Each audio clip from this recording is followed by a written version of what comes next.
free trade, it really hasn't helped Canada. And the most shocking thing about CETA, the Comprehensive Economic Treaty Agreement, was that there's been no study done by the federal government to see if it's even going to benefit Canada.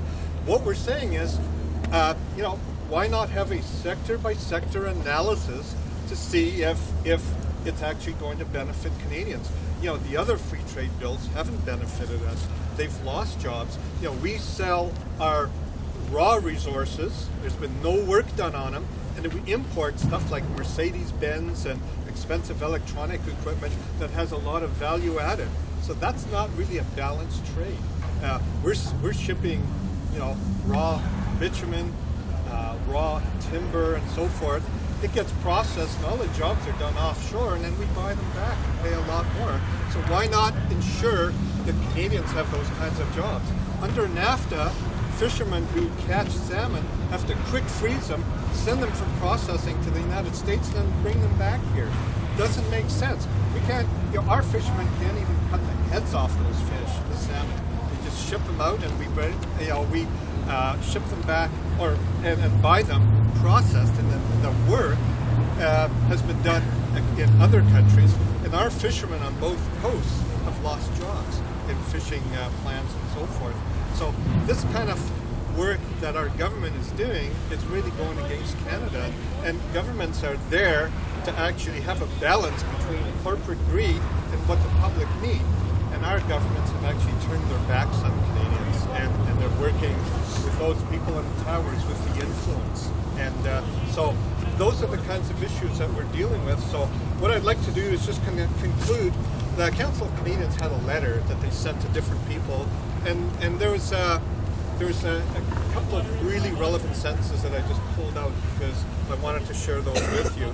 And you know how we're always asked to write letters and sign petitions and so forth. Well, this is what it deals with, and you have shown that we have to go beyond that. So this is the excerpt from a letter from the Council of Canadians. There comes a time when you need to take a stand, when sending letters and signing petitions isn't enough, when together we must say, enough is enough, not on our watch.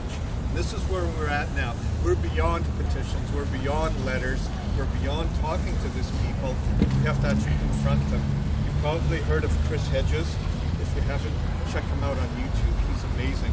He's one of the best journalists, in my mind, in the United States and North America. Chris Hedges is his name, and he's got to tell you the same thing.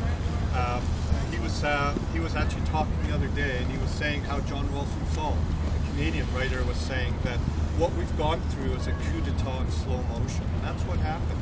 Our governments have become co-opted. They don't listen to the people who elect them. Maybe that's why there's fewer and fewer people bothering to vote, but it's still an important thing because that 18 to 24 demographic, you can actually move and engage in voting. You can change the world. And right now, there's about 20-25% of people between 18 and 24 even voting. Not 75% decided to vote. They know who to vote for to change things. People now are saying that, pension plans and stuff like that are a privilege. You don't need it. Benefits. You're asking too much. Well, the thing is that what these people in those towers want is more for themselves and less for everybody else. So what you're doing is so vitally important, and it's part of a chain of events right across. And we thank you so much. You've earned a lot of respect from people, and we appreciate what you're doing. And keep it up, and don't let them throw you off stride. Continue and focus, and we will be there too. So I was away at when you had your major Occupy Calgary protest. I was in Nelson. My son lives there, and I was at the protest there. And I had a sign there, and I basically said, "Down with corporate greed. We see right through you.